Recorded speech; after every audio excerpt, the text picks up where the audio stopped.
নমস্কার সবাইকে। আশা করি আপনাদের পরীক্ষার প্রস্তুতি খুব ভালো চলছে।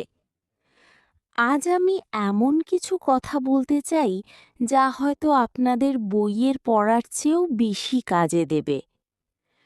আমি ইদানিং অনেক পরীক্ষার্থীর ফোন পাচ্ছি। সবার মধ্যেই একটা অজানা আতঙ্ক। প্রস্তুতি খুব ভালো হওয়া সত্ত্বেও কেন এই ভয়?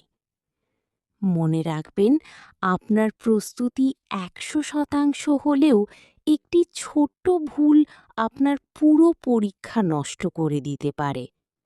আর সেই ভুলটি হল আপনার নেতিবাচক চিন্তা। যখনই আমাদের জীবনে বড় কিছু পাওয়ার সময় আসে, আমাদের মস্তিষ্ক অবচেতনভাবে ভয় পেতে শুরু করে। যদি না হয় তবে কি হবে?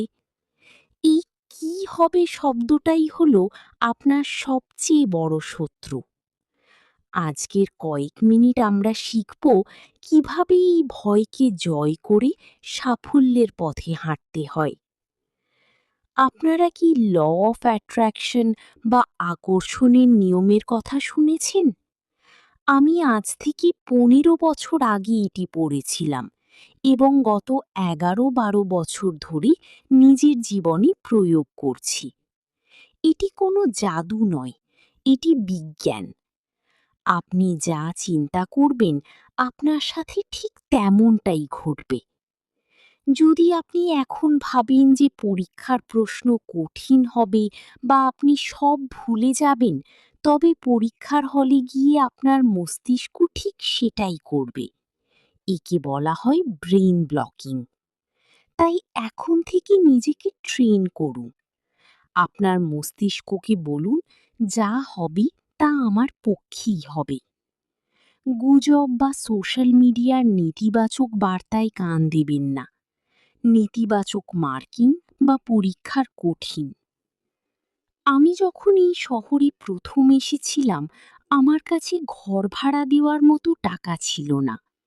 মাসে ৫০০ টাকা ভাড়া লাগতো, কিন্তু আমার পকেটে ২৫০ টাকাও ছিল না। বন্ধুর বাড়িতে ফ্লোরে শুয়ে দিন কাটিয়েছি। তখন আমার আয় ছিল মাসে মাত্র ৫০০ টাকা। কিন্তু আমি কখনো ভাবিনি যে আমার দ্বারা কিছু হবে না।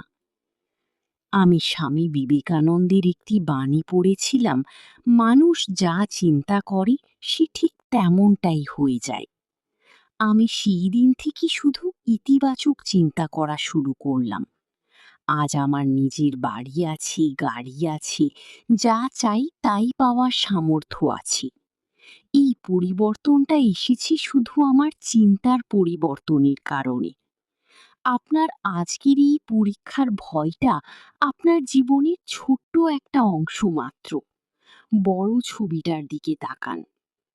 সৃষ্টিকর্তা যখন আমাদের এত নিখুঁতভাবে বানিয়েছেন, আমাদের চোখ, কান, স্বাদ নেওয়ার ক্ষমতা সবকিছু যখন এত নিয়মে চলে, তখন কেন ভাবছেন তিনি আপনার সাথে অবিচার করবেন?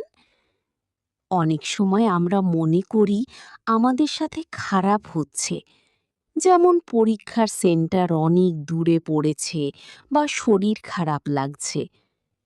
কিন্তু মনে রাখবেন, ভগবান অনেক সময় ছোট একটা দুঃখ দিয়ে বড় কোনো বিপদ থেকে আমাদের বাঁচান। যাকে আমরা মায়া বলি, তা আসলে আমাদের মঙ্গলের জন্যই কাজ করে। আপনি শুধু আপনার কর্ম বা পড়াশোনাটা মন দিয়ে করুন। ফলাফলের দুশ্চিন্তা ভগবানের ওপর ছেড়ে দিন। বিশ্বাস রাখুন, আপনার সাথে কখনো খারাপ কিছু হবে না। পরীক্ষার হলে গিয়ে অনেক সময় আমাদের রক্তচাপ বেড়ে যায়, হাত পা কাঁপে। কেন হয় এমন? কারণ আপনি অবিরত নেতিবাচক চিন্তা করেছেন। পরীক্ষার হলে ঢোকার আগে বড় করে একটা শ্বাস নিন। মনে মনে বলুন, আমি খুব খুশি এবং আমি সব পারি।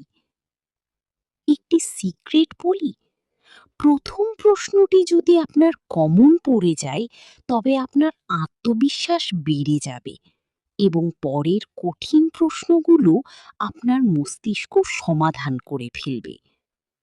আর যদি প্রথম প্রশ্ন না পারেন, তবে ঘাবড়াবেন না। ভাবুন পরেরটা নিশ্চয়ই পারবেন। আপনার বাবা মা এবং শুভাকাঙ্ক্ষীদের আশীর্বাদ আপনার সাথে আছে। আপনার সিলেকশন কেউ আটকাতে পারবে না, যদি আপনি নিজের মনের উপর নিয়ন্ত্রণ রাখতে পারেন। শেষ করার আগে একটি গান মনে করিয়ে দিতে চাই। পাঞ্ছি বানু উড়তা ফিরু মস্ত গগন মে। ঠিক এই মানসিকতা নিয়ে পরীক্ষার হলে যান। আপনি মুক্ত, আপনি স্বাধীন। আপনি কোনো দাসী পরিণত হতে যাচ্ছেন না, আপনি আপনার মেধা প্রমাণ করতে যাচ্ছেন। নিজের উপর ১০০% বিশ্বাস রাখুন। আপনার জয় নিশ্চিত। পরীক্ষার পর আপনার সাফল্যের খবর শোনার অপেক্ষায় রইলাম। মিষ্টি নিয়ে আমার কাছে আসবেন, কারণ আমি জানি আপনি সফল হবেনই। নেতিবাচকতাকে আজই বিদায় দিন। ভিডিওটি ভালো লাগলে কমেন্ট করে জানান। আপনার একটি কমেন্ট আমাকেও অনুপ্রাণিত করে। সবার জন্য অনেক অনেক শুভকামনা। শান্ত থাকুন, পজিটিভ থাকুন। ধন্যবাদ।